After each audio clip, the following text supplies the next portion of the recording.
வணக்கம். புது புது அர்த்தங்கள் நிகழ்ச்சிக்கு உங்களை வரவேற்கிறோம்.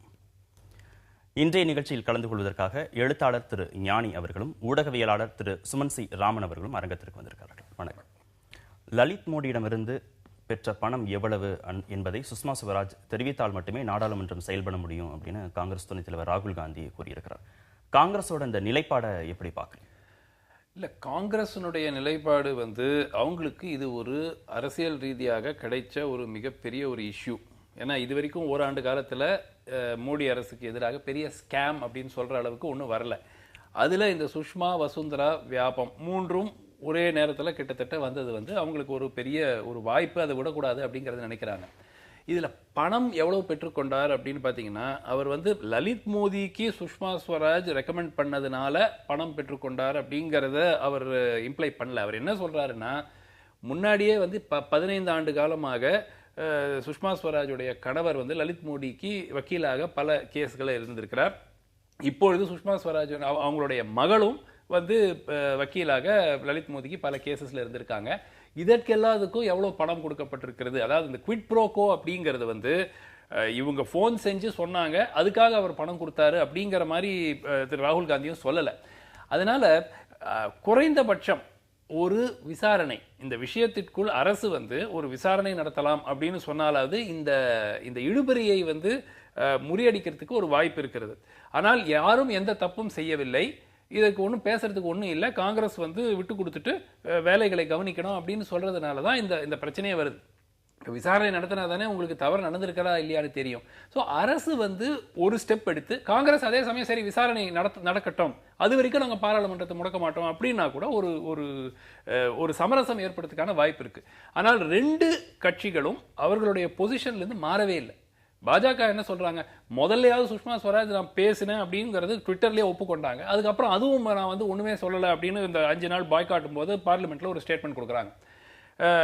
அதனால அவங்க பொசிஷனும் அதே நிலைமையில தான் பாஜக இருக்கிறது. காங்கிரஸ் கட்சியும் அதே பொசிஷன்ல இருக்கிற பட்சத்தில் இந்த மான்சூன் செஷன் கிட்டத்தட்ட இன்னும் சில நாட்கள் தான் இருக்கு. 13 நாள் ராஜ்யசபா, லாஸ்ட் 13 டேஸ் லோக்சபாலும் இன்னும் எஃபெக்டிவா பிசினஸ் இல்லை. இந்த செஷன் வாஷ் அவுட் ஆனா நஷ்டம் நாட்டுக்கு நஷ்டம், அது எல்லாருக்கும் தெரியும், மக்களுக்கு நஷ்டம். அரசுக்கு தான் அந்த பெயர் ஒரு பாதிப்பு அதிகமாக ஏற்பட போறது. அது தெரிஞ்சுதான் காங்கிரஸ் பண்றாங்க.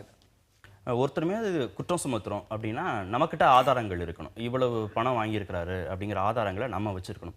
காங்கிரஸ் பொத்தாம் பொதுவாக எவ்வளவு பணம் கைமாறி இருக்கிறது அப்படிங்கிற ஒரு குற்றச்சாட்டை வைப்பதாக பாரதிய ஜனதா தரப்புல இருந்து சொல்லப்படுகிறது. அதை எப்படி பார்க்குறீங்க? இல்லை, ஒரு எல்லா நேரங்கள்லையும் நீங்கள் குற்றச்சாட்டுகளுக்கு குற்றம் சுமத்துபவரே ஆதாரம் வச்சுக்கிறதுங்கிறது அரசு குற்றம் சாட்டுபவரால் தான் முடியும். ப்ராசிக்யூட்டிங் அத்தாரிட்டியாக அரசு இருக்கும்போது அரசுகிட்ட தான் இன்வெஸ்டிகேட்டிவ் மிஷினரியும் இருக்குது, விசாரிப்பதற்கான அமைப்பும் அரசுகிட்ட தான் இருக்குது. ஆனால் தனிநபராக நீங்கள் இருக்கும்போதோ அல்ல ஒரு எதிர்கட்சியாக இருக்கும்போதோ எல்லாவற்றுக்கும் உங்ககிட்ட ஆதாரம் இருக்க வேண்டிய அவசியம் இருக்க முடியாது. ஏன்னா குற்றம் யார் மேலே சுமத்தப்படுதோ அவங்க ஆளுங்கட்சியாக இருக்காங்க, அரசாங்கத்தில் இருக்காங்க. அப்போ அந்த நேரத்தில் பல விஷயங்கள், தகவல்கள் தெரிய வரலாம். விசாரணை வேண்டும்ங்கிற ஒரு கோரிக்கையை தான் வைக்க முடியும். ஏன் விசாரணை வேண்டும்னா இந்த காரணத்துக்காக இந்த காரணத்தை சொல்ல வேண்டிய கட்டாயம் இருக்குது. அப்போ நீங்கள் அதுக்கான ஆதாரத்தை சொல்லுங்கள். இதில் இன்னொரு முக்கியமான விஷயம் நம்ம பார்க்கணும். ராகுல் காந்தி இதை நாடாளுமன்றத்துக்கு உள்ளே பேசலை, அவைக்குள்ளே பேசலை. பொதுவாக அவைக்குள்ளே இப்படி பேசினால் அவர் தன் மீது அவதூறு வழக்கு போட முடியாமல் தப்பிக்க முடியும். ஏன்னா அவைக்குள்ளே பேசும்போது ஒரு விலக்கு இருக்குது, இம்யூனிட்டி இருக்குது. ஆனால் அவைக்கு வெளியில் பேசுகிறாரு. அப்போ அவருக்கு இதனுடைய விளைவுகள் தெரிஞ்சுதான் ஒரு மிக கடுமையான ஒரு குற்றச்சாட்டை அவர் முன்வைக்கிறார் நம்ம எடுத்துக்கணும். ஏன்னா பணம் இதில் சம்மந்தப்பட்டிருக்கிறது. இப்போ இந்த பிரச்சனைக்காக வாங்கின பணமா, அது தொடர்ந்து இரு குடும்பங்களுக்கிடையே நீண்ட காலமாக இருக்கிற பண உறவா, அந்த பண உறவுக்கு பதிலுக்கு இப்போது அவர்கள் விதியை மீறி ஒரு சலுகை செய்கிறார்களா அப்படிங்கிறதெல்லாம் இருக்குல்ல. அது எல்லாமே ஒரு நீண்ட விஷயம். சுமன் சொன்னதை போல விசாரணை நடந்தாலொழிய அடுத்த கட்டத்துக்கு இது நகர முடியாது. இல்ல, பணம் எவ்வளவு கைமாறி இருக்கிறது அப்படிங்கறத விசாரணை ஆணையம் செய்யணுங்கிறது பணம் மட்டுமல்ல. அதுல சுஷ்மா ஸ்வராஜ் நடந்து கொண்ட முறையில அவர் ஒரு அமைச்சராக இருந்து கொண்டு தேடப்பட்டு வருகிற ஒரு குற்றவாளிக்கு இவ்வாறு ஒரு பரிந்துரை செய்தது சட்டப்படி நியாயமானதா இல்லையாங்கிறது இருக்குல்ல. அதை விசாரிக்க வேண்டிய அவசியம் இருக்கிறது. இல்ல அந்த அதிகாரம் அரசுகிட்ட இருக்கு அப்படிங்கிறது சரிதான்.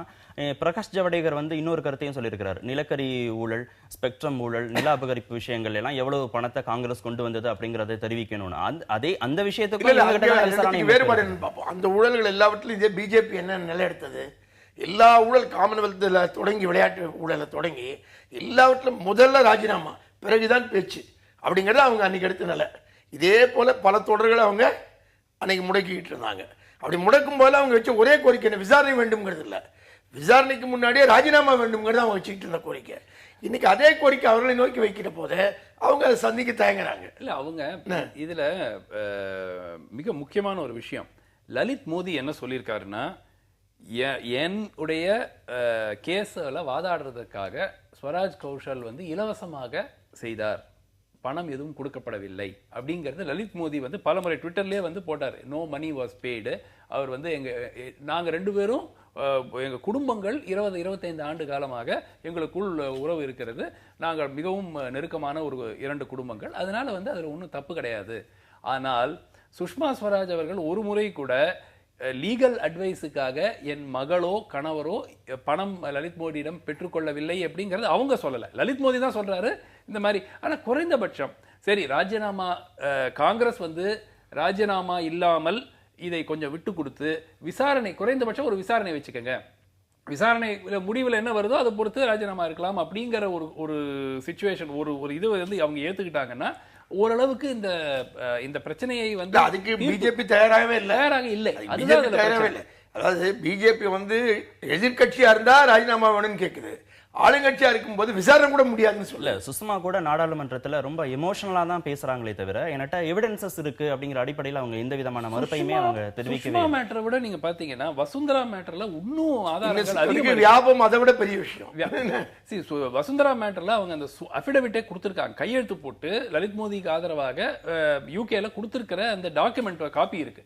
சோ இது பிஜேபியினுடைய ஆர்குமெண்ட் என்ன அப்படின்னாக்கா, எந்த சட்ட பிரிவின் கீழ் இதெல்லாம் குற்றம், அதாவது ஐபிசியில இது எந்த பிரிவில் கீழே இது குற்றம். சரி, அவர் இதுல வந்து 2 முக்கியமான பிரச்சனை என்னன்னா, அபெட்மெண்ட் ஆஃப் கிரைம் அப்படிங்கிற ஒரு செக்ஷன் இருக்கு. அதாவது ஒரு குற்றவாளிக்கு நான் உதவி செய்தால் அதுல வந்து குற்றம் செய்வதற்கு உதவி செய்தாளா இல்ல சும்மாவே உதவி செய்தாளா, அது வந்து ஒரு கோர்ட்ல போய் வாதாடலாம் நம்ம.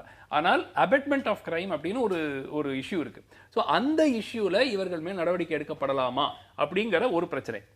2வது, வசுந்தரா கேஸ்ல இந்த அபிடவிட் மட்டும் இல்லை, அந்த துஷ்யந்த் சிங்குக்கு வழங்கப்பட்ட, லலித் மோடியால் வழங்கப்பட்ட அந்த கடன், அந்த ஈக்விட்டி ஷேர்ஸ், இந்த விஷயங்கள் எல்லாம். ஸோ குறைந்தபட்சம் ஒரு விசாரணை, ராஜினாமா செய்ய வேண்டாம் என்று எடுத்துக்கொண்டாலும், ஈவன் தோ பிஜேபி, ஞானி சார் சொல்ற மாதிரி பிஜேபி எதிர்கட்சியாக இருக்கும்போது முதல்ல காங்கிரஸ் அமைச்சர்கள் அஸ்வினி குமாராக இருக்கட்டும், சசி தரூர் எல்லாம் முதலே ராஜினாமா செய்யணும்னு சொன்னாங்க.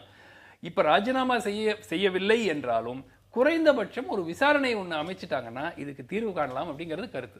ஆரம்பத்துல காங்கிரஸுடைய கோரிக்கைகளுக்கு ஆதரவா இருந்த சமாஜ்வாதி உள்ளிட்ட கட்சிகள், திரிணாமுல் காங்கிரஸ் உள்ளிட்ட கட்சிகள் இப்போ வேறு விதமான ஒரு நிலைப்பாட்டை எடுக்கிறாங்க. இப்ப இந்த விஷயத்துல காங்கிரஸ் தனித்து விடப்பட்டிருக்கு அப்படின்னு பார்க்கலாம். அது அப்படி பார்க்க வேண்டியதில்லை. அவங்க சமாஜ்வாதி போன்ற கட்சிகள் வந்து சில நேரத்தில் உடன் கூட வருதும், சில நேரத்தில் விலகி போடுறது இயல்பு. ஏன்னா அவங்களுக்கு உத்தரப்பிரதேச பாலிடிக்ஸ் போனீங்கன்னா அங்கே அவங்களுக்கு வந்து முழுக்க காங்கிரஸோடு சேர்ந்து வேலை செய்ய முடியாது, அங்கே அந்த சிக்கல் இருக்கு. அங்கங்கே அவரவர்களுக்கு அவருடைய தனி அடையாளத்தை காப்பாற்றிக் கொள்ள வேண்டிய கட்டாயம் இருக்குல்ல, அந்த அரசியல் சேர்ந்தே தான் அவங்க செய்ய வேண்டியிருக்கும். அதில் அது ஒன்று. இன்னொன்று, பிஜேபி வந்து இவர்களை தான் பிரித்து தான் வந்து ஏதாவது செய்ய முடியுமா அப்படின்னு தன்னுடைய பிரச்சனையை நேரடியாக சந்திப்பதற்கு பதில் இப்படி சந்திக்க முடியுமா பிஜேபி முயற்சி செய்யும் நம்ம சேர்த்து பார்க்கலாம். பிளஸ் சிபிஐ இருக்கவே இருக்கு. ஆமா, ஏன்னா முலாயம் சிங், மாயாவதி போன்றவர்கள் மேல இன்னும் தொடர்ந்து சில பிரச்சனைகள், கேசஸ் எல்லாம் இருக்கு. சோ அதை கொஞ்சம் முடுக்கி விட்டாங்கன்னு வச்சுக்கோங்க. சமாஜ்வாதியும் இது பல ஆண்டுகள் காங்கிரஸ் இதே தான் செஞ்சது. அதனால 2 கட்சி அது அரசியல். நிலம் கையெடுப்பு மசோதா உள்ளிட்ட மசோதாக்களை நிறைவேற்ற விடாம காங்கிரஸ் திட்டமிடுது. அதற்காக தான் இது போன்ற குற்றச்சாட்டுகளை தொடர்ந்து வைக்குது. நாடாளுமன்றம் செயல்பட விடாம தடுக்கிறதுடைய நோக்கம் வந்து இதுதான் அப்படின்னு பாரதிய ஜனதா குற்றம் சாட்டுது. அது ரொம்ப தெளிவா இருக்கு. ஏன்னா நிலம் கையகப்படுத்தும் மசோதாவை பொறுத்தவரை காங்கிரஸுடைய பொசிஷன் என்னங்க ரொம்ப தெளிவா இருக்கு. அவங்க காலத்திலே ஒண்ணு கொண்டு வரும்போது அது திருத்தங்களோடு கொண்டு வராங்க. அந்த திருத்தங்கள் எல்லாம் கூடாதுன்னு கைவிட்டுட்டு மீண்டும் இவங்க கொண்டு வரும்போது காங்கிரஸ் எதிர்க்குது. ஸோ காங்கிரஸ் கொண்டு வந்த வடிவத்திலே திரும்ப இவங்க கொண்டு வந்தா ஆதரிக்க அவங்க தயாரா தான் இருக்கேன்னு சொல்றாங்க. ஆனா கிட்டத்தட்ட அதுக்கு வந்துட்டாங்க. இப்ப வேற வழி இல்லாம சோஷியல் இம்பாக்ட் அசஸ்மெண்ட் திருப்பி கொண்டு வந்துட்டாங்க. கன்சென்ட் மிக முக்கியமாக விவசாயிகளினுடைய ஒப்புதல் இல்லாமல் எடுத்துக்கொள்ள முடியும் அப்படிங்கிற பிஜேபி கொண்டு வந்த அந்த அமெண்ட்மெண்ட்டை இப்போ அதை வாபஸ் வாங்குறேன்னு ஒத்துக்கிட்டாங்க. ஸோ கன்சென்ட்டும் ஒத்துக்கிட்டாங்க, சோஷியல் இம்பாக்ட் அசஸ்மெண்ட்டும் ஒத்துக்கிட்டாங்க. ஸோ கிட்டத்தட்ட இது வந்து இந்த பழைய மசோதாவில் 90% புது மசோதாவும் கிட்டத்தட்ட ஒன்னா தான் போகுது. ஸோ இதனால வந்து ஆல்மோஸ்ட் அது காங்கிரஸுடைய மசோதா ஒரு சின்ன காஸ்மெட்டிக் சேஞ்சஸோட தான் வரப்போகுது. ஸோ அது அந்த மசோதா பிஜேபி உத்தியை வந்து மாத்துது. என்னன்னு பாத்தீங்கன்னா மசோதா எப்படியே கொண்டு வந்துடுவோம், ஆனா நமக்கு விரும்புற விஷயங்கள் எல்லாம் பின்னால ரெகுலர் கவர்மெண்ட் ஆர்டர்ஸ் மூலமா பண்ணிடலாங்கிற மாதிரி ஒரு அணுகுமுறை இருக்கு. அதுல அதுக்குள்ள இருக்கிற ஏற்கனவே இந்த முறை மோடி அரசாங்கம் ஆட்சிக்கு வரும்போது அருண் ஷூரி போன்றவர்களெல்லாம் வந்து மிக கடுமையான கருத்தெல்லாம் தெரிவிச்சிருக்காங்க. என்னன்னா பாராளுமன்றத்தில் நான் குறிப்பா இதுல வந்து ராஜ்யசபால மெஜாரிட்டி இல்லைங்கிறதுனால, போதுமான பலம் இல்லைங்கிறதுனால நீங்க எதுக்கு எடுத்தாலும் பார்லிமெண்ட்டுக்கே போக வேணாம், நீங்க நிறைய கவர்மெண்ட் ஆர்டர்ஸ் மூலமாகவே எல்லாவற்றையும் நிறைவேற்றி விடலாம், பார்லிமெண்ட்டுக்கு போக வேண்டிய அவசியமே இல்லை, பார்த்துக்கலான்ற அளவுக்கு எல்லாம் கருத்து தெரிவிச்சிருக்காங்க. அந்த உத்தியை நோக்கி இப்ப பிஜேபி நகர்வதாக தெரியுது. இதையெல்லாம் பார்க்கும்போது காங்கிரஸ் வந்து ஒரு கோயாலிஷன் கவர்மெண்டா இருந்தது.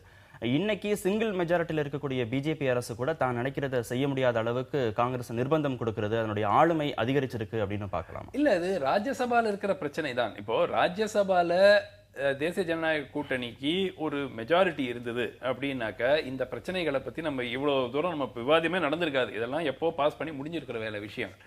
ராஜ்யசபால அவங்களுக்கு மெஜாரிட்டி இல்ல, அந்த பில் பாஸ் ஆகாது, நிறைவேறாது அங்கு அப்படின்னு தெரிஞ்ச அந்த ஒரு சூழல் தான் இந்த பிரச்சனை எல்லாமே வருது.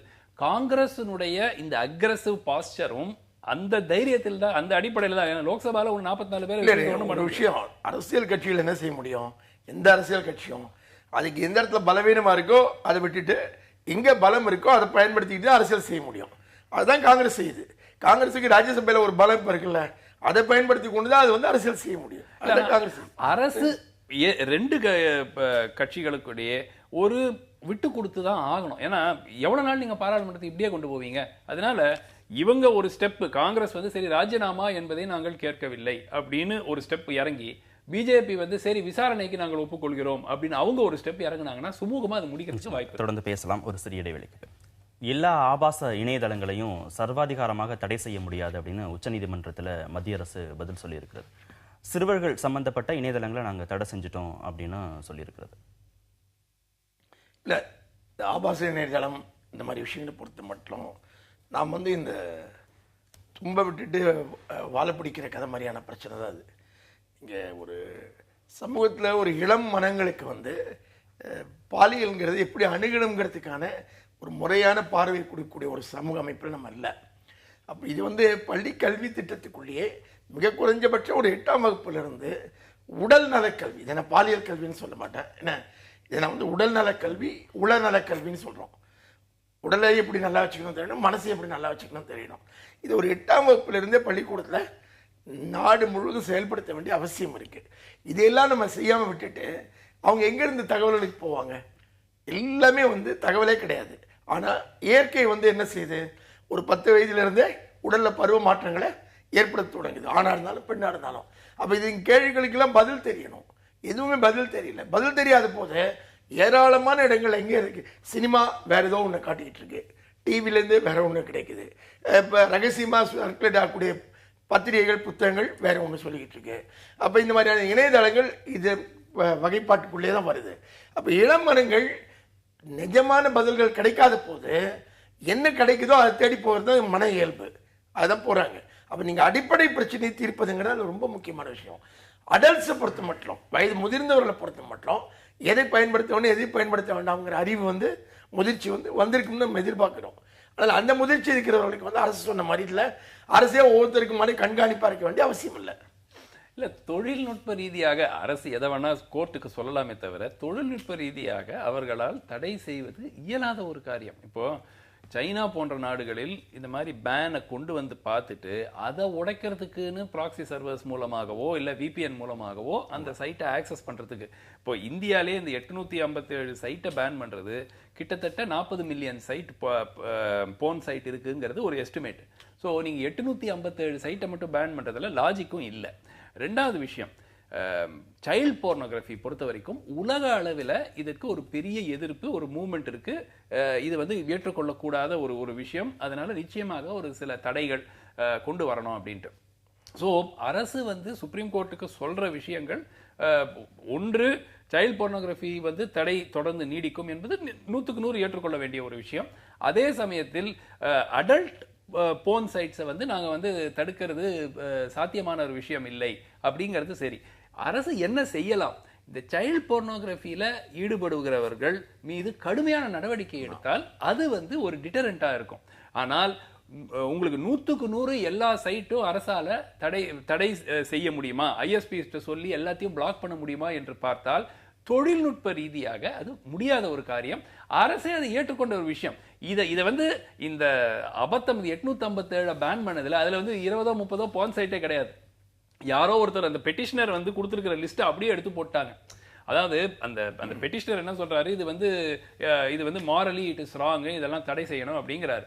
சோ அரசு கிட்ட சுப்ரீம் கோர்ட் ஆர்டர் கொடுக்கல, சுப்ரீம் கோர்ட் ஆர்டர் கிடையாது. அவங்க கேட்கறாங்க, என்னங்க இந்த மாதிரி நாட்டில் இந்த மாதிரி சைட் எல்லாம் இருக்கே, இது என்ன பண்ண போறீங்க அப்படின்ட்டு, இது ரொம்ப ஏதாவது நடவடிக்கை எடுக்கணும் அப்படின்ட்டு உடனடியாக ஒரு opinion. It is not supreme court never cave an order. இந்த 857 சைட் தடை செய்யப்பட வேண்டும் என்று உச்சநீதிமன்றம் ஒருபொழுதும் கூறவில்லை. இன்ஃபேக்ட் அதுல வந்து சீஃப் ஜஸ்டிஸே சொல்றாரு, ஒரு அடல்ட் வந்து அவருடைய பிரைவசியில ஒரு சைட்டை பார்க்கிறது வந்து எந்த அளவுக்கு நம்மளால தடை செய்ய முடியும் கேள்வி கேட்கிறாரு.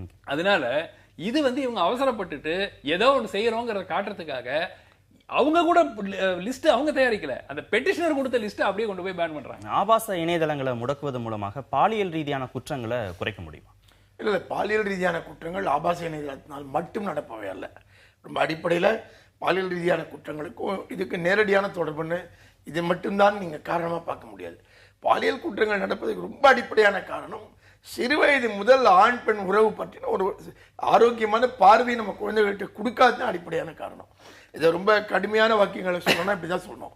ஒரு இரவு 11 மணிக்கு உங்க வீட்டு பெண் தெருவில் நடமாடுறதை பத்தி கவலைப்படுறதுக்கு பதிலாக இரவு 11 மணிக்கு எங்க வீட்டு பையன் தெருவில் நடந்தான்னா எதிரில் வர பெண்ணுக்கு அவனால ஆபத்து வராதுன்னு பையனை பத்தி நம்பிக்கை இருக்கணும். என் மகனால தெருவில் எந்த பெண்ணுக்கும் ராத்திரி 11 மணிக்கு பிரச்சனை வராது அப்படின்னு அவங்கவுங்க மகனை பத்தி தான் ஒருத்தருக்கு நம்பிக்கை இருக்கணும்.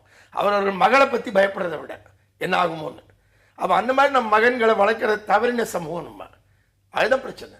பாலியல் கல்வி, ஆண் பெண் உறவு பற்றிய புரிதலை குழந்தைகள்கிட்டே ஏற்படுத்துவதற்கு என்ன மாதிரியான மாற்றங்கள் கல்வி திட்டங்கள்ல தேவை? இல்ல கல்வி திட்டங்கள்ல ஞானி சார் சொல்ற மாதிரி ஒரு 8ஆம் கிளாஸ்ல இருந்தே நிச்சயமாக இது வந்து கல்வியினுடைய ஒரு சப்ஜெக்டாகவே ஏதாவது ஒரு சப்ஜெக்ட்ல இதை பூத்திட்டு நிச்சயமாக அந்த ஏஜ்ல நீங்க கொடுத்தாதான் ஒரு ஆரோக்கியமான அப்ரோச், அந்த செக்ஷுவல் டெவலப்மெண்ட்டுக்கு ஒரு ஆரோக்கியமான ஒரு அப்ரோச் வந்து பிள்ளைகளுக்கு கொடுக்க வேண்டியது அந்த 8ஆம் கிளாஸ்ல இருந்து ஆரம்பிச்சு ஒரு 3 ஆண்டு காலம் 4 ஆண்டு காலம் கொடுத்தீங்கன்னா அவர்கள் இந்த ஆபாச வலைதளங்களை எந்த கண்ணோட்டத்துடன் பார்க்க வேண்டும் அப்படிங்கறதும் அந்த அப்ரோச்ல நீங்க கத்து கொடுத்துடலாம். இல்ல, ரொம்ப முக்கியமான விஷயத்துல பிரச்சனை என்னன்னா 8ஆவதுல இருந்து திரும்ப நாங்க வலியுறுத்திக்கிட்டே இருக்கோம். ஆனா எல்லாரும் எதிர்க்கிறவர்கள், இதை பற்றி என்னன்னு தெரியாமலே எதிர்க்கிறவர்கள் இப்படின்னு ஒரு பெரிய கேட்டகரி இருக்குன்னு வச்சுக்கோங்க. அவங்க எல்லாருக்கும் என்ன குழப்பம்னா 8ஆம் கிளாஸ்ல வந்து நீங்க பையனுக்கு பொண்ணுக்கு வந்து உடல் உறவு சொல்லி தர போறீங்களா அப்படின்னு இதை நேர பாலியல் கல்வினாலே நேர உடல் உறவுன்னு நினைக்கிறது இருக்குல்ல, அந்த மனநிலையில இருந்து இந்த குழப்பமே வருது. அது அப்படி இல்லை. நீங்க ஆனா 8ஆவதுன்னா என்ன வயசு பாருங்க, சுமாரா ஒரு 13 வயது. இன்னைக்கு வந்து பெண்கள் வந்து பருவம் எய்தக்கூடிய வயது என்பது 11, 10ன்னு வந்துருச்சு. ஆரம்ப வயது பாத்தீங்கன்னா மாதவிலக்கு ஏற்படக்கூடிய வயது 10 வயதுக்கு வந்துருச்சு. அப்ப 12 வயது 13 வயதுல பள்ளிக்கூடம் போற சிறுவர்கள் சிறுமிகள் அவங்கள உடல்ல மாற்றம் ஏற்படுது. அது என்னன்னு அவங்களுக்கு தெரிய கூட இல்லை. அப்ப அவங்க உடலை பற்றி கூட தெரியல. இப்ப நான் வந்து சென்ற வாரம் வந்து ஒரு 400 கல்லூரி மாணவர்களோடு நான் பாலியல் கல்வி பற்றி பேசினேன். 400 மாணவர்கள், 350 பெண்கள், 50 ஆண்கள், எல்லாரும் வந்து அண்டர் கிராஜுவேட் கோர்சஸ்ல படிக்கிறாங்க, செகண்ட் இயர் தேர்ட் இயர் லெவல்ல படிக்கிறாங்க. அவங்ககிட்ட பேசுறேன். அப்ப அந்த மாணவர்கள்கிட்ட பையன்கிட்ட கேட்கிறேன், ஒரே ஒரு கேள்விதான், உங்களுக்கு ஒரு பெண்ணுக்கு வந்து பருவம் எய்தி மாதவிலக்குன்னு சொன்னா என்ன நடக்குது அவளுக்கு உடம்புலன்னு தெரியுமா? அதை பத்தி யாராவது ஒரு மேடையில வந்து இதாங்க மென்ஸ்ட்ருவேஷனா தான் அப்படின்னு விளக்கி சொல்ல முடியுமான்னு கேட்கிறேன். பையன்கள் தெரியாதுன்றான். அப்ப அத்தனை பேருக்கு வந்து 18 வயசாச்சு 20 வயசாச்சு இந்த தேசத்துடைய எம்எல்ஏ எம்பி எல்லாரையும் தேர்ந்தெடுக்கிற அறிவெல்லாம் அவங்களுக்கு உண்டு நம்ம நம்புறோம் வாக்குரிமை கொடுத்து. அப்ப ஒரு அடிப்படை மனித வாழ்க்கையில இருக்கிற விஷயங்களை அறிவே இல்லாம தான் நம்ம இருக்கோம். பாத்தீங்கன்னா திரு ஞானேஸ்வரன் மாதிரி கல்வி திட்டங்கள்ல மாற்றங்கள் வேணும். அதை கொண்டு போய் சேர்க்கக்கூடிய ஆசிரியர்கள் தேர்வு, அவர்களுக்கான அந்த பயிற்சிகள் அப்படிங்கறதுல இன்னும் கூடுதல் கவனம் செலுத்த வேண்டியதா இருக்கிறது. ஏன்னா பள்ளிகள்ல சமீப காலங்களில் நடக்கக்கூடிய செயல்கள், ஆசிரியர்கள் மீதான குற்றச்சாட்டுகள் அப்படிங்கிறது அதிகமா இருக்கிறது. அப்ப அதுல எந்த அளவுக்கு நம்ம கவனம் செலுத்த வேண்டியதாக இருக்கும்? ஒருவேளை பாலியல் கல்வி அப்படிங்கிறது முறைப்படுத்தப்பட்டால் இல்ல பாலியல் கல்வி முறைப்படுத்தப்பட வேண்டும். ஆசிரியர்களுக்கும் அந்த பயிற்சி முதல்ல கொடுத்து எப்படி அந்த ட்ரைனிங், அவர் ஞானி சார் சொல்றது 100% கரெக்ட். ஏன்னா 8ஆம் கிளாஸ்லயே கொண்டு போய் வந்து உடல் உறவு பத்தி யாரும் கத்துக் கொடுக்க போறது இல்ல. 8ஆம் கிளாஸ்ல வந்து உடம்பில் என்ன அண்டர்ஸ்டாண்டிங் யுவர் பாடி, அதுல 3 ஆண்டு காலம் 4 ஆண்டு காலத்திற்குள் இது ஒரு முழுமையாக கொண்டு போய் இளைஞர்கள்ட்ட சேர்த்துட்டோம்னா காலேஜ்ல வர்ற சிச்சுவேஷன் இது பெரும்பாலான கல்லூரிகளில் இந்த சிச்சுவேஷன் தான். அவங்களுக்கு அந்த அவங்களுக்கு என்ன சோர்ஸ் ஆஃப் இன்ஃபர்மேஷன்? ஒன்னு சினிமா, ரெண்டாவது கிடைக்கிற ஏதாவது இந்த புக்ஸ் மேகசின்ஸ் அந்த மாதிரி, மூணாவது முக்கியமான சோர்ஸ் ஃப்ரெண்ட்ஸ். அந்த ஃப்ரெண்ட்ஸுக்கும் அறகுறையா தெரியும், அவங்களுக்கு தெரிஞ்சதும் தப்பு. ஸோ நாலாவது இந்த ஆபாச இணையதளங்கள். ஸோ இந்த 4 சோர்ஸை வச்சு அவங்க கண்டுபிடிக்கிறத விட நீங்களே அரசே வந்து ஒரு வழியாக ஒரு கல்வி முறையிலேயே இதை சேர்த்து கற்றுக் கொடுக்கறது சரியா தவறா? சரி, மதுவிலக்கு போராட்டத்தில் ஈடுபட்ட மாணவர்கள் லிஸ்ட்டை கல்லூரி நிர்வாகம் கேட்டிருக்கு. அதை பேராசிரியர் மணிவண்ணன் தர மறுத்திருக்கிறார். அதனால துறை தலைவர் பதவியிலிருந்து அவர் நீக்கப்பட்டிருக்கிறார் அப்படின்னு ஒரு செய்தி வெளியாகிருக்கிறது. அவருக்கு ஆதரவாக மாணவர்களும் உள்ளிருப்பு போராட்டத்தில் சென்னை பல்கலைக்கழகத்தில் ஈடுபட்டு வர்றாங்க. மாணவர்களுடைய அந்த நிலைப்பாடு திரும்பவும் அவரை வந்து அந்த பொறுப்புக்கு கொண்டுட்டு வரணும் அப்படிங்கிறதான் கோரிக்கை. மாணவர்கள் போராட்டத்தில் நியாயம் இருப்பதாக பார்க்குறீங்களா?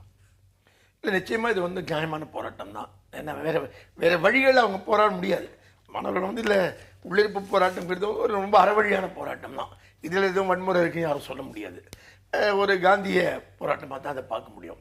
ஆனால் அடிப்படையில் ஒரு மணிவண்ணன் மீது என்ன புகாருக்காக அவர் நீக்கப்படுகிறாருங்கிறது இருக்குல்ல, அதை மாற்றப்படுகிறாருங்கிறது, அதில் நியாயம் இருக்கா இல்லையாங்கிற அடிப்படையில் தான் நம்ம இந்த பிரச்சனையை பார்க்க வேணும்.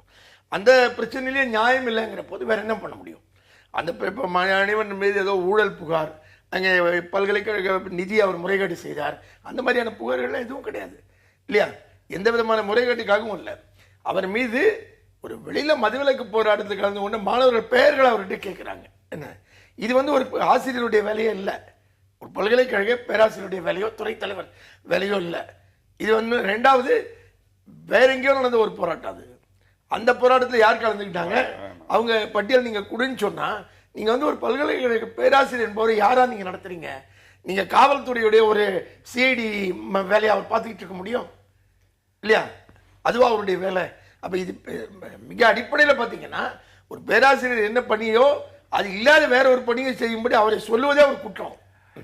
இல்லை, நான் பார்க்கறது இது வந்து பல்கலைக்கழகத்துக்கு உள்ளே நடக்கும் ஒரு போர், ஒரு இவருக்கும் விசிக்கும் நடக்கிற ஒரு போர் அப்படிங்கறத நான் பாக்குறேன். இது வந்து பெரிய அளவுல அரசாங்கத்திலிருந்து சொல்லி இல்ல போலீஸ் தரப்பிலிருந்து சொல்லி அவர் மேல நடவடிக்கை எடுக்கப்படுறது அப்படிங்கறது நான் பார்க்கல. ஏன்னா ஏற்கனவே வந்து இவர் என்ன சில ஊழல் குற்றச்சாட்டுகளை முன்வைத்திருக்கிறார் விசிக்கு எதிராக.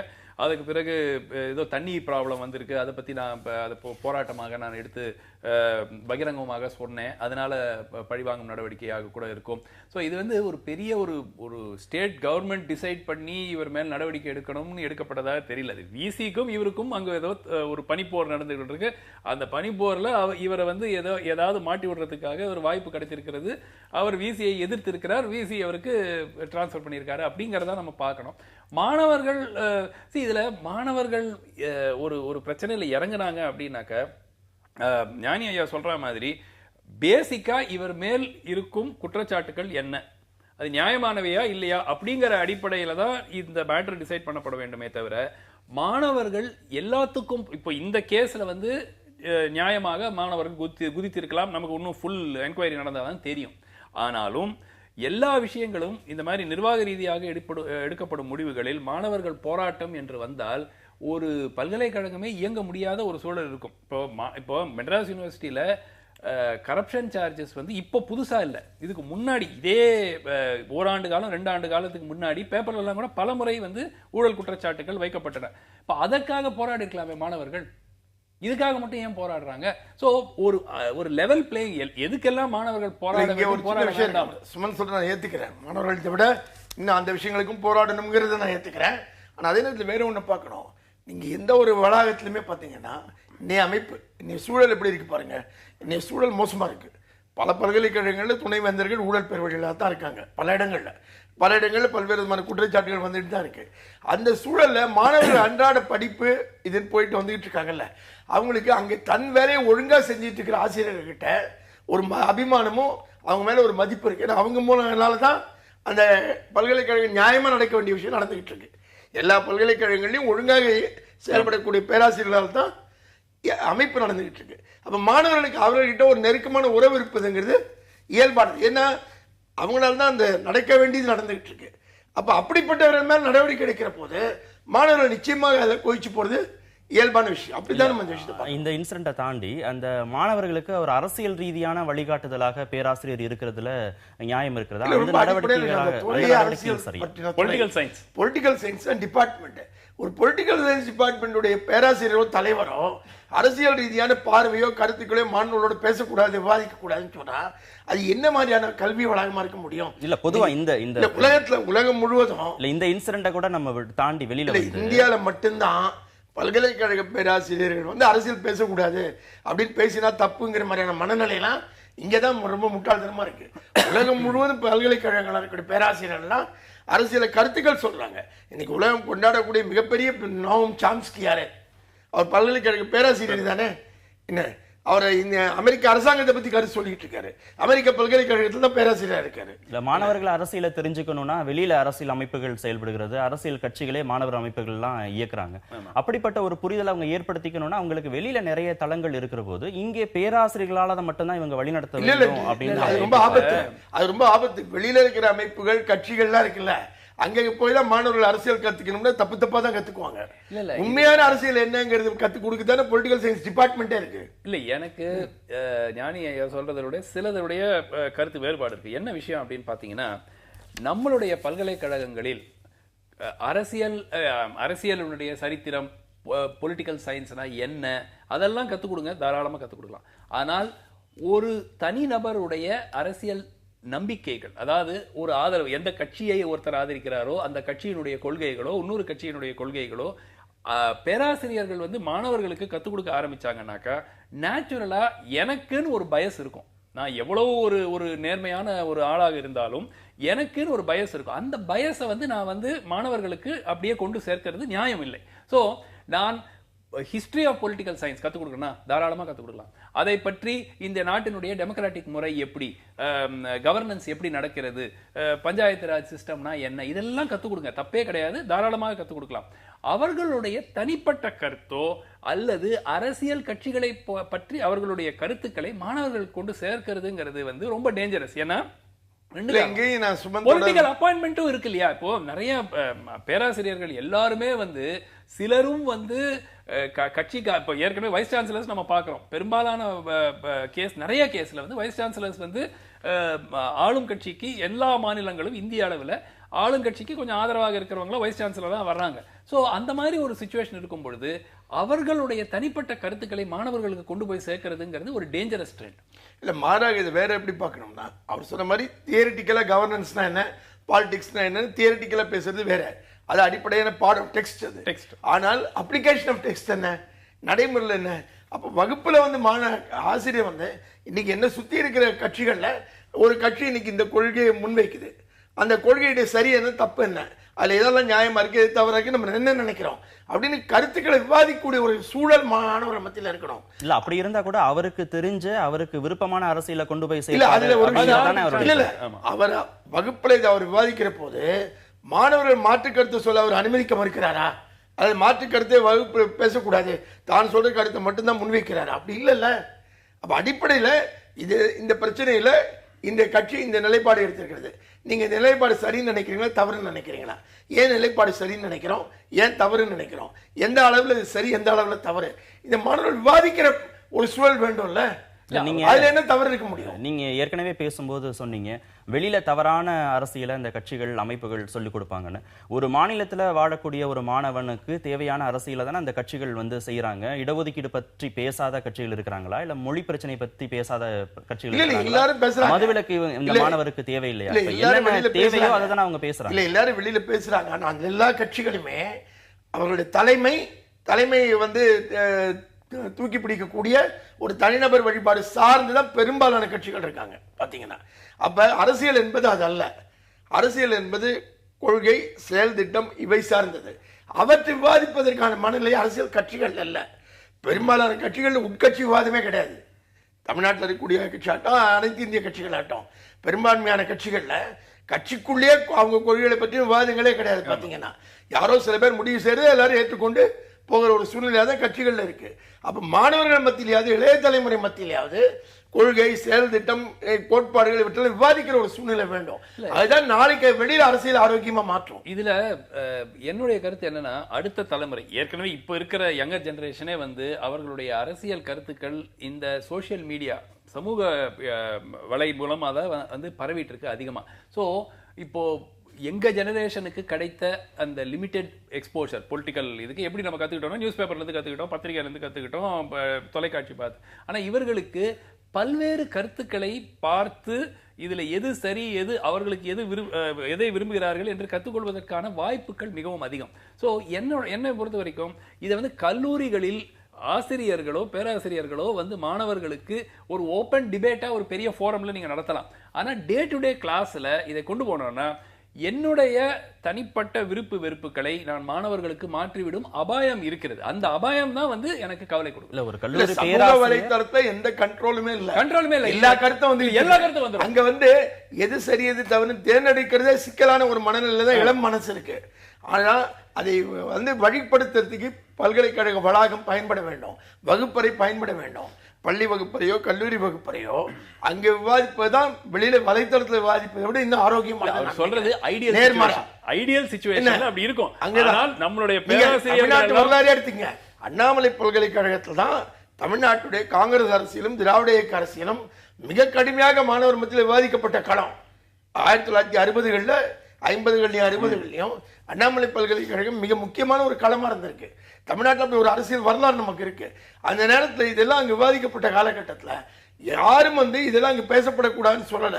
அண்ணாவுடைய கருத்துக்களோடு முற்றிலும் உடன்படாத சிபி ராமசாமி போன்றவர்கள்லாம் அங்க இருந்திருக்காங்க. அவர் பல்வேறு துறை தலைவர்கள் இருந்திருக்காங்க. ஆனால் அவர்கள் இருக்கக்கூடிய மேடையிலேயே அண்ணாவை அழைத்து பேசுவது அங்க நடந்திருக்கு. அப்படி இருந்தா கூட அண்ணா வந்து மாணவர்கள் படிக்கும் போதே அரசியலுக்கு வரணும்னு அரசியலுக்கு பேசுகிறார்கள் சொல்ல. அரசியலுக்கு வருவது வேற, பேசுவது வேற. நம்ம ரெண்டையும் பிரிச்சு பார்ப்போம். நம்ம அரசியலுக்கு வர சொல்லல, அரசியலை பற்றி அறிந்து கொள்வதை பற்றி பேசிட்டு இருக்கோம். அரசியல் என்னன்னு தெரிந்து கொள்வதை பற்றி பேசிக் கொண்டிருக்கிறோம். ஒரு கல்லூரிக்குள்ள, அந்த கல்லூரி வளாகத்துக்குள்ள ஒரு பேராசிரியர் சொல்லிக் கொடுக்கக்கூடிய அரசியல் அப்படிங்கிறது சரியானதாக திட்டமிட்டதாக இருக்க முடியும். அதே வந்து வெளியில போய் அரசியல் கட்சிகள் சொல்லிக் கொடுக்கக்கூடிய அரசியல் அப்படிங்கிறது வேறுமானதாக ஒரு தவறான இருக்கக்கூடும். அவர் ஞானி சொல்றது வந்து ஐடியல் சிச்சுவேஷன், இப்படி இருந்தால் நன்றாக இருக்கும் அப்படிங்கிறது அது ஏற்றுக்கொள்ள வேண்டிய ஒரு விஷயம். ஆனால் நம்ம வந்து இப்ப இருக்கிற ஆசிரியர்களும் பேராசிரியர்களும் நேர்மையாக அவர்கள் இதை செய்வார்களா இல்லையா? இல்ல, இதான் பிரச்சனை. சுமன் சொல்ற பிரச்சனை தான் முக்கியமா நான் குறிப்பிட விரும்புறேன். இப்படி செய்யக்கூடிய பேராசிரியர்கள், ஆசிரியர்களை நாம் உருவாக்காம எல்லாரும் மந்தை மாதிரி ஒரு ஆசிரியர் கூட்டத்தை உருவாக்கிட்டு அதுல ஒரு சில ஆசிரியர்கள் சரியா செய்யறாங்க பாருங்க, அவங்க குற்றவாளிகள் மாதிரி பாக்குற பார்வைக்கு வந்துட்டோம். அதுதான் பிரச்சனை. இல்ல, ஒரு சிஸ்டத்துக்குள்ள வருகிற போது நிர்வாகத்துக்கும் பேராசிரியர்களுக்குமான அக்ரிமெண்ட் அப்படிங்கிறது பாடத்திட்டம் சம்பந்தப்பட்டதாக இருக்கு. பாடத்திட்டம் என்பதே இப்ப பழைய குருகுலம் முறைகள் அப்படின்னு நீங்க பாத்தீங்கன்னா அங்க என்ன வேணாலும் அவங்க சொல்லிக் கொடுக்கலாம். இங்கே பாடத்திட்டங்கள் தேர்வு முறைகள் இருக்கிறது. பாடத்திட்டம் என்பது என்னன்னு கேட்கிறேன். பாடத்திட்டம் என்பது விரிவானது. ஒரு அரசியல் கட்சி இவ்வாறு இயங்க வேண்டும் அப்படின்னு நீங்க பாடத்திட்டத்தில் இருக்கு, தியரிட்டிக்கலா இருக்கு. அரசியல் சட்டத்தின் கீழ் இப்படி இயங்கணும்னு நடைமுறையில் அரசியல் கட்சிகள் இப்படி இயங்குதா இல்லையான்னு பேசுவதும் பாடத்திட்டத்தை சேர்ந்ததுதான். அது பேச மாட்டேன்னு சொன்னா அது பாடத்திட்டம் இல்ல, பாடத்திட்டம் முழுமையா இல்லைன்னு அர்த்தம். ஒரு சிஸ்டத்துக்குள்ள இருந்து அந்த சிஸ்டத்தை எதிர்த்து ஒரு பேராசிரியர்கள் அரசியல் சார்ந்து எடுக்கும்போது மாணவர்களை ஒன்றிணைக்கும் போதுதான் அது தேவையில்லாத ஒரு சர்ச்சைக்கு உள்ளாகிறதா பார்க்க முடியுமா? இல்ல, இப்ப நிச்சயமாக இப்ப ஒரு உதாரணத்துக்கு நான் சொல்றேன். ஒரு ஆசிரியர் வந்து ஒரு கல்லூரியில ஆளுங்கட்சிக்கு எதிராகவோ இல்ல எதிர்க்கட்சிக்கு எதிராகவோ ஏதோ ஒரு கருத்து தெரிவிக்கிறாருன்னு வச்சுக்கோங்க, நிச்சயமாக மாணவர்கள் என்ன பண்ணுவாங்க, மாணவர்கள் வந்து இதை வந்து ஒரு பக்குவமான மனநிலையில் ஏற்றுக்கொள்வாங்கன்னு என்று எந்த நிச்சயமும் கிடையாது. சில பேர் என்ன பண்ணுவாங்க, போய் கம்ப்ளைண்ட் பண்ணலாம். போய் இப்ப ஆளுங்கட்சிக்கு எதிராக சொன்னாங்க, நிச்சயமாக போய் கம்ப்ளைண்ட் பண்ணி இந்த மாதிரி இந்த பேராசிரியர் இந்த மாதிரி சொல்றாரு அப்படின்னாக்க நிச்சயமாக அரசுக்கு ஒரு ஒரு ஒரு அதை வந்து அது பக்குவமாக இது வந்து ஒரு உண்மையான விஷயமா, அவர் சொல்லும் கருத்தில் நியாயம் இருக்கிறதா இல்லையாங்கிறதெல்லாம் எல்லா அரசும் பார்த்துட்டு இருக்க முடியாது. சோ நிச்சயமாக ஆசிரியர்களுக்கும் இது ஒரு அபாயம் இருக்கிறது. ஏன்னா அவங்க எல்லா மாணவர்களும் சொல்ற மாதிரி இது நடக்கும் நான் நினைக்கல. ஏன்னா எதிரான கருத்து சொல்வதுங்கிறது வேற, ஆனால் வெவ்வேறு விதமான இஷ்யூ தான். தனிப்பட்ட தலைவரை பத்தி நான் சொல்லல. வெவ்வேறு விதமான கருத்துக்களை என்னுடைய வகுப்புல விவாதிக்கலாம்ங்கிற ஒரு வகுப்பறை ஜனநாயகத்தை ஒரு ஆசிரியர் பின்பற்றினால் மாறுபட்ட கருத்துள்ள மாணவர்களுக்கு கூட அது பிரச்சனை கிடையாது. பாத்தீங்கன்னா இங்க வகுப்பறையில எல்லா விதமான கருத்து விவாதிக்கப்படும், ஆசிரியர் கருத்து அதுவா இருக்கலாம், ஆனா என் கருத்து அவர்கிட்ட இருந்து மாறுபட்டு இருந்தாலும் அதையும் நான் இங்க சொல்ல முடியும் வகுப்புல அப்படிங்கிற ஒரு ஜனநாயகத்தை வகுப்புல ஒரு ஆசிரியர் வைத்திருந்தா. இங்க விவாதம் அப்படிங்கறத தாண்டி கள போராட்டமாக மாறுகிற போது போராட்டம் மாறுவது ஆசிரியர் மீது எடுத்த நடவடிக்கைக்காக, இப்போ பல கல்லூரி வகுப்பறையில் விவாதித்ததற்காக. இல்ல ஒரு உதாரணம், இவர் சென்னையிலே சில கல்லூரிகள்லாம் இருக்கு, பொலிட்டிக்கலி கான்சியஸ் அவேர் அதிகமாக மாணவர்கள் போராட்டம் நடத்தும் கல்லூரிகள்லாம் இருக்கு. அந்த கல்லூரிகளில் ஒரு பேராசிரியர் இந்த மாதிரி ஏதாவது ஒரு விஷயத்த சொன்னாருனாக்கா அடுத்த நாளே அவருக்கு எதிர்க்க போராட்டம் பண்ணிக்கிட்டு வாசல்ல உட்கார்ந்து கொடி பிடிச்சுக்கிட்டு ஒரு மாணவர்கள் வந்து இறங்கிடுவாங்க. இது வந்து தெரிஞ்ச விஷயம். அது ஏன் நடக்குதுன்னா இவர் சொன்ன மாதிரி வெளியில இருக்கிற கட்சிகள் தூண்டுதல் நடக்குது. எந்த காரணமாக இருக்கலாம், அது ஆரோக்கியமான சூழ்நிலை. அது வெளியில இருக்கிறவங்க தான், உள்ள இருக்கிறவங்க தவறு இல்ல, அது வெளில இருக்கிறவங்களுடைய தவறு இல்ல. நிச்சயமாக ஐயா சொல்றது வந்து ஐடியல் சிச்சுவேஷன் இப்படி இருந்தால் நம்ம நகரம் ஒவ்வொரு விஷயத்துல நம்ம ஐடியல் வேணும் வரோம், இதுல மட்டும் ஐடியலான விஷயம் நகர மாட்டேங்கிறோம். இல்ல நடைமுறையில் என்ன சாத்தியம், மதுவிலக்கு சொல்றோம், பூரண மதுவிலக்கு நாளைக்கே வரணும் அப்படின்னு ஒரு ஐடியல் சிச்சுவேஷன் பேசினாதான் நீங்க கடை நேரத்தை குறைக்கிறத பத்தியாவது வரீங்க நகர. அந்த அளவுக்காக நகர்ந்து எப்போ வரீங்க, ஐடியல முன் வச்சா தான் நீங்க ஐடியலை நோக்கின ஸ்டெப்புக்காவது வரீங்க இல்லையா? இல்ல அது ஒரு சரியான. இப்ப இன்னொன்னு, நாம் தொலைக்காட்சி ஊடகத்துல இருக்கோம், நாம் இந்த ஊடகத்துல சிஸ்டத்துக்குள்ளே இருந்துட்டு இந்த ஊடகம் எங்கெல்லாம் தப்பு பண்ணுதுன்னு பேசுறோமா இல்லையா? இந்த மீடியாவுடைய தவறுகளை பத்தி நம்ம பேசுறோமா இல்லையா? யார் சார்பாகவும் மீடியா மீடியா. ஆனா ஒண்ணு, ஒரு மீடியா ஹவுஸ் வந்து இன்னொரு மீடியா ஹவுஸை காட்டி கொடுக்கறது பாத்திருக்கீங்களா? நடக்கிறதே இல்ல இந்தியால, நடக்கிறதே இல்ல இந்தியால நடக்கிறதே. கோட்பாடுகளை நம்ம விவாதிக்கிறோமா இல்லையா? ஒரு மீடியா செய்ய வேண்டிய பொறுப்பு என்ன, செய்ய தவறுவது என்னன்னு அதுதான் டெக்ஸ்ட். அவர் சொல்ற மாதிரி அதுதான் டெக்ஸ்ட். இல்ல இந்த மீடியா ஹவுஸ் இது தவறு செஞ்சது, இது மேல நடவடிக்கை எடுத்திருக்கணும் அப்படிங்கிறது ஒரு மீடியால இன்னொரு மீடியா பத்தி யாருமே இல்ல. நீங்க சொல்ற நான் உடன்படல. உதாரணமா இங்க வந்து தாலி தொடர்பான விவாதம் வந்து புதிய தலைமுறையில வந்து அது பிரச்சனையான போது அதை பற்றி ஒரு முழு விவாத நிகழ்ச்சி வந்து தந்தி டிவி ஒளிபரப்பினாங்க. இல்ல ஆதரவாக, அதாவது ஒரு மீடியா ஹவுஸ் ஆதரவாக மீடியா ஹவுஸ் தாக்கப்படும் போது மற்ற மீடியா அமைப்புகள் அதற்கு ஆதரவாக ஒன்று கூடுவது இந்தியாவில் அடிக்கடி நடந்து கொண்டிருக்கிற ஒரு விஷயம். ஒன்று கூடுவது. ஆனால் ஒரு மீடியா ஹவுஸ்ல ஒரு பிளான்டட் ஸ்டோரி போடுறாங்க, இல்ல ஒரு தவறான ஒரு ஸ்டோரி வந்துருது, அதுல எந்த விதமான ஆதாரம் இல்ல, ஏதோ ஒரு கட்சிக்கு சார்பாக வேணும்ட்டே போட்டிருக்காங்க, அந்த மாதிரி வரும்பொழுது வேற எந்த ஒரு மீடியா அமைப்பும் அதை தாக்குவது இல்ல. அது அலிகேஷன். ஆதாரம் இருக்கும்போது அது பேசப்படும். இல்ல அதாவது மீடியா வந்து எல்லா குரூப்ஸ் மாதிரி சார். இப்ப அரசியல் எடுத்துக்கிட்டீங்கன்னா கூட ஆளுங்கட்சி எதிர்கட்சின்னு ஓரளவுக்கு சண்டை போட்டுட்டு இருந்தா கூட அடிப்படையாக எல்லா அரசியல்வாதிகளும் ஒன்றாக கூடி விடுவார்கள். ஊடகத்தோட வேலை நீங்க இன்னொரு ஊடகத்தோட வேலை நினைக்கிறீங்களா இல்ல அரசுடைய வேலை நினைக்கிறீங்க? அது நிறைய கண்காணிப்பு அமைப்புகள் இருக்கத்தானே செய்யுது. ஊடகங்கள் விவாதிக்கின்றன நான் நினைக்கிறேன். அதாவது பெயர் சொல்லிதான் விவாதிக்கணும் அவசியம் இல்லை, அது பிரச்சனையை விவாதிக்கின்றன. பிரச்சனையை விவாதிக்கலாம், ஆனால் நிச்சயமாக எல்லா ஊடகங்களும் எல்லா ஸ்டோரிஸும் சரியாகத்தான் இருக்கின்றன. அதுல வந்து எதுவும் பிளான்டட் ஸ்டோரி இல்லை, எதுவும் தவறான தகவல் வேண்டும் என்றே கொடுக்கப்படவில்லை என்று நிச்சயமாக சொல்ல முடியாது. நம்ம சமீப காலமாக பல ஸ்டோரிஸ் நான் சொல்ல விரும்பல, ஆனா நிறைய இருக்கு. நேஷனல் லெவல்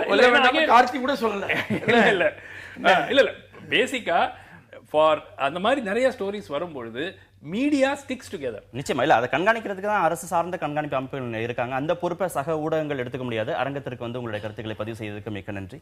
நேயர்களை மற்றும் நிகழ்ச்சியில் சந்திக்கலாம். நன்றி, வணக்கம்.